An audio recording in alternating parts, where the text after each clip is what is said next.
India TV, सदैव सत्य के साथ। कप्तान की क्लोज मॉनिटरिंग से हुआ महिला हत्या का ब्लाइंड मर्डर केस का खुलासा। हरिद्वार, दिनांक 29 सितंबर 2023 को पुलिस को सूचना प्राप्त हुई कि हिल बाईपास रोड रबर फैक्ट्री के सामने जंगल में करीब 500 मीटर अंदर एक महिला का शव पड़ा है। सूचना मिलते ही चौकी प्रभारी औद्योगिक क्षेत्र नरेंद्र सिंह रावत, एसएचओ कोतवाली नगर भावना कथोला, एसएसआई रमेश कुमार सैनिफोस के साथ मौके पर पहुंचे। घटनास्थल पर एक महिला का शव अर्धनग्न अवस्था में पड़ा हुआ था। प्रथम दृष्टया महिला को उसी के पहने कपड़े व नाड़े से गला घोंटकर मारा गया था। घटनास्थल के आसपास तलाश करते हुए महिला की शिनाख्त के प्रयास किए गए, लेकिन घटनास्थल पर घटना के संबंध में कोई महत्वपूर्ण साक्ष्य नहीं मिल पाया। महिला संबंधी घटनाक्रम की जानकारी मिलते ही प्रकरण को गंभीरता से लेते हुए एसएसपी हरिद्वार प्रमेंद्र डोभाल द्वारा मातहत ऑफिसर्स को महत्वपूर्ण जिम्मेदारियां देते हुए शव की शिनाख्त और घटनाक्रम के खुलासे के लिए 7 टीमें गठित कर मॉनिटरिंग की कमान स्वयं संभाली। सभी टीमों को दिए गए टास्क डिफरेंट और क्लियर थे।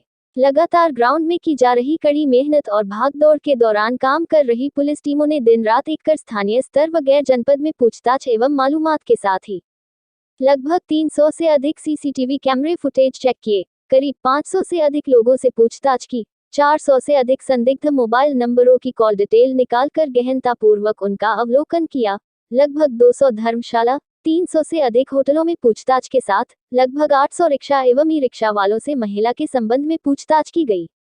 पुलिस की इस मेहनत से आखिरकार मृतक महिला के हुलिये से मिलती जुलती एक महिला किसी कैमरे में हर की पैड़ी क्षेत्र में एक पुरुष के साथ दिखाई दी। महत्वपूर्ण सुराग पर आगे बढ़ते हुए पुलिस टीम ने अन्य जानकारी जुटाते हुए महिला की पहचान कर दिनांक 9 अक्टूबर 2023 को मुखबिर की सूचना पर अभियुक्त करण उर्फ सागर को रोड़ी बेलवाला के पास से दबोचा। अभियुक्त से पूछताछ के दौरान जानकारी मिली कि मृतका अभियुक्त करण की दूसरी पत्नी थी। मृतका करण से पूर्व भी 3 शादी कर चुकी थी तथा मृतका के हर पति से एक बच्चा, कुल 4 बच्चे थे।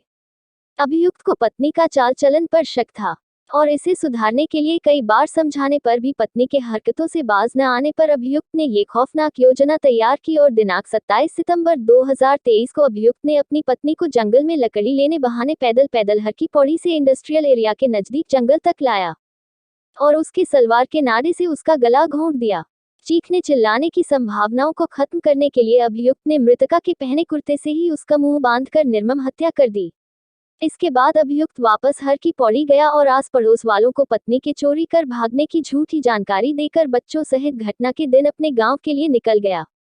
किसी को शक न हो इसलिए अभियुक्त दिनांक 9 अक्टूबर 2023 को वापस हरिद्वार आ गया। पुलिस टीम में एसएचओ कोतवाली नगर भावना कैंथोला, एसएसआई रमेश कुमार सैनी, नरेंद्र सिंह रावत चौकी प्रभारी इंडस्ट्रियल एरिया, रघुबीर रावत चौकी प्रभारी मायापुर, सी Manoj Gairola, constable Nirmal Rangarh, constable Satish Nautiyal, constable Sunil, constable Rajesh Simalti, constable Anand, constable Mukesh Uniyal आदि रहे।